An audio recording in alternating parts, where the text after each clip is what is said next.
Can you solve this SAT math problem using trig or the inbuilt Desmos calculator? Let me know the answer in the comments below. Are you ready? Let's go. So what we have is, what is the value of tangent of 92 pi by 3? So the first thing we're going to do using trigonometry is to simplify that so we can able to handle that more easily. So into 2 pi or full circles. We know 2 pi is a full circle. So how many full circles is 92 pi by 3? So let's just take factor out 2 pi. So now we get 46 times 2 pi is 92 divided by 3. So I'm just going to see how many full circles is 46. So I'm going to go ahead and divide that by 3. So when we do that, when we do a long division, what we are getting is 15 1/3 full circles or 2 pi's. So let's go ahead and look at our friend, the unit circle here. And then if you look, you start from here, as you know, for the unit circle, you go full 15 circles, okay?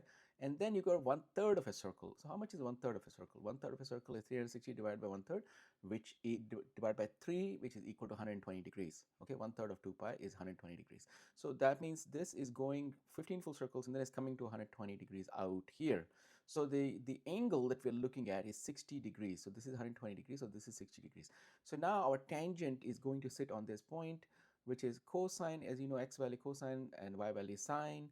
So now here for 60 degrees, if you remember, the cosine for here is, cosine of 60 is half, and then sine is root 3 by 2, but here it's negative because the cosine is negative in the second quadrant.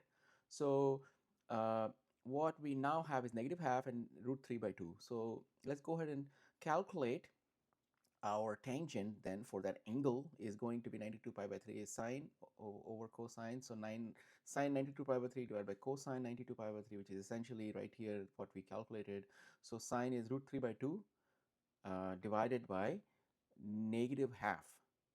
Okay, so now let's go ahead and flip the denominator. So it's going to be 2 is going to get cancelled, and then it's going to be negative root 3. So this is effectively the same as sine 120 degrees divided by cosine of 120 degrees. We're just using this reference angle to find that, and then now this is going to be negative root 3. So that's our trig answer. Okay, all right. So let's go ahead and take a look at the Desmos. So we're going to go ahead and put that exactly as we saw in the problem.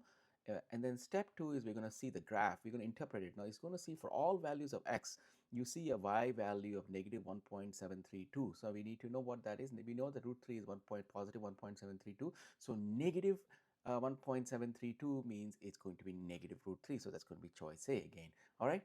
I hope you enjoyed this video. Let me know in the comments below what you think. And if you're interested in my SAT, ACT Mastery course on patreon.com/inspirational STEM. Have a nice day. Bye.